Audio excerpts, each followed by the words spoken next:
6, verse number 17. I apologize. I was trying to use the screens today, but we couldn't use them.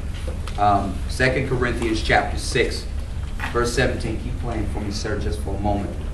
The King James Version is one verse. It's one verse. It says, "Wherefore come out from among them, and be ye separate, saith the Lord. And touch not the unclean thing, and I will receive you." Same verse, Message Bible. So leave the corruption and the compromise. Say it again. So leave the corruption and the compromise. Leave it for good. Everybody say for good.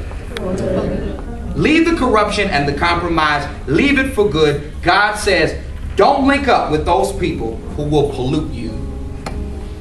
Same verse, different translation. Don't link up with those people who will pollute you. I want you all for myself. Let me read that verse again so you understand. So leave the corruption and the compromise. Leave it for good.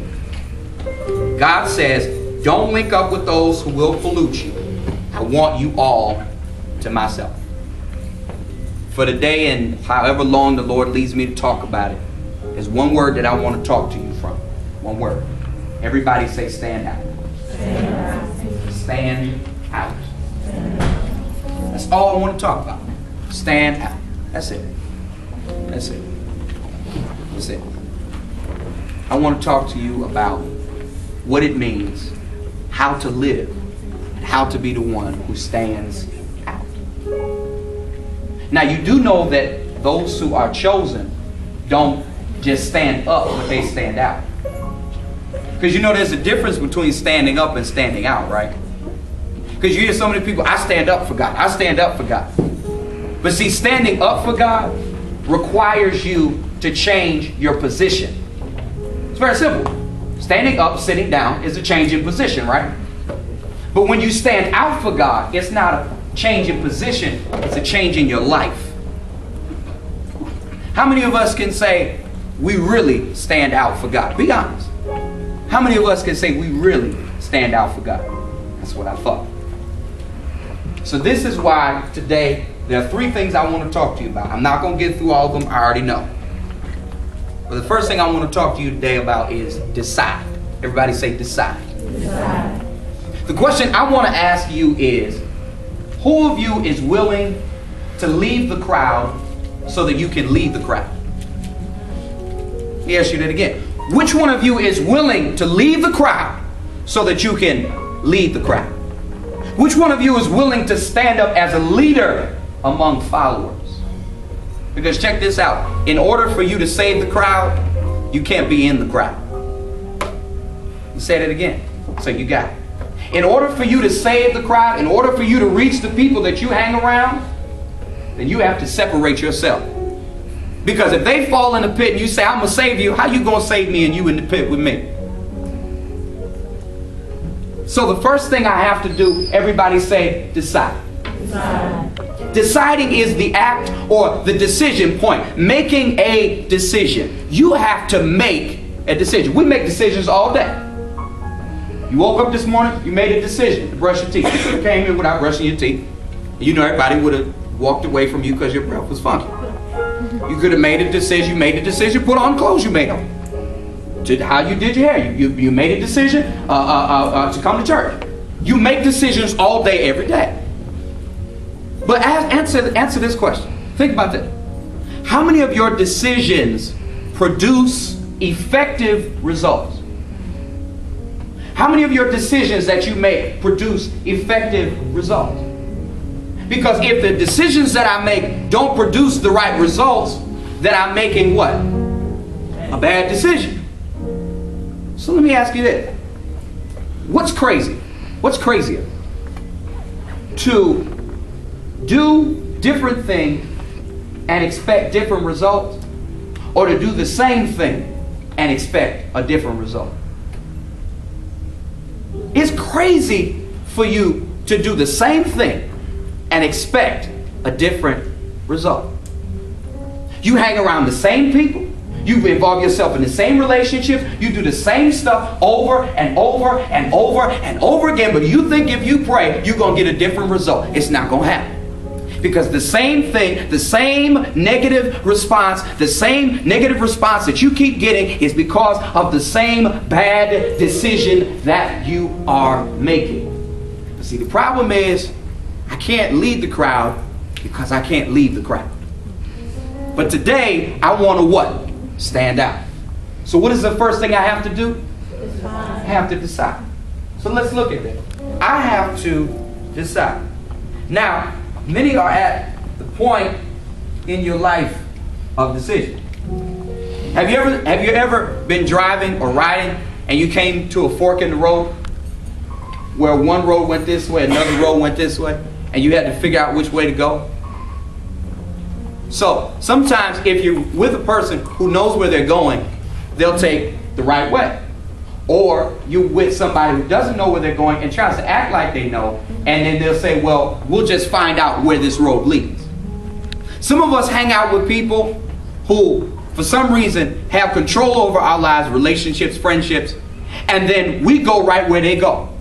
And so what they're doing is, they don't know where they're going because we don't know where we're going either. So what they'll do is say, well, we'll just figure out where we're going. How many know that we don't have time to waste going nowhere? We don't have time to waste going nowhere. Look at the people you hang around.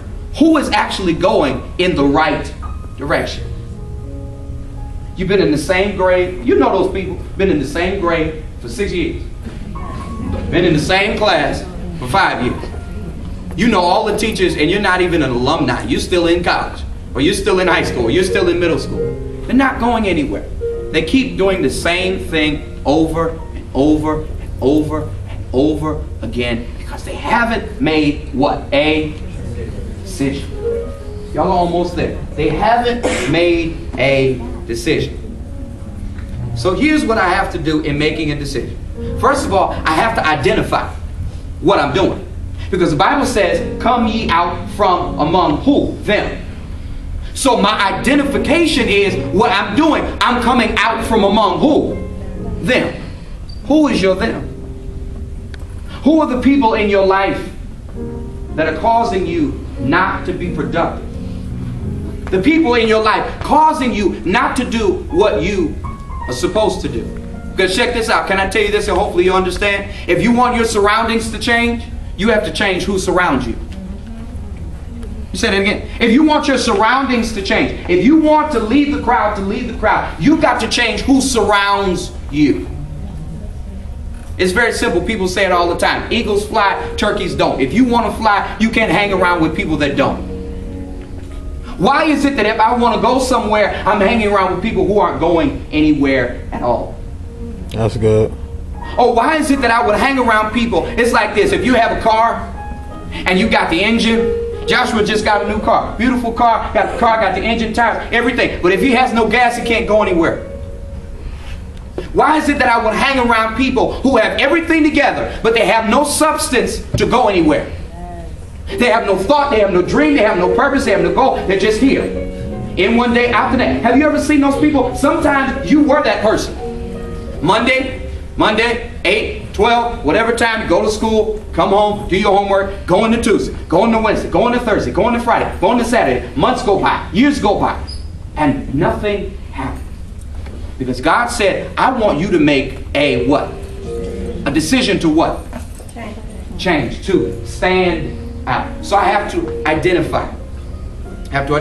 Joshua 24:15 says, and if it seems evil unto you to serve the Lord, choose you this day. Right. You've heard it before. Choose you this day. Everybody say choose. Choose. What is the choice? A decision. You have to decide. Choose you this day whom you will serve. How many of y'all are old enough to vote? Everybody great if you're old enough to vote. Okay? How many of y'all voted in the last election for President Obama?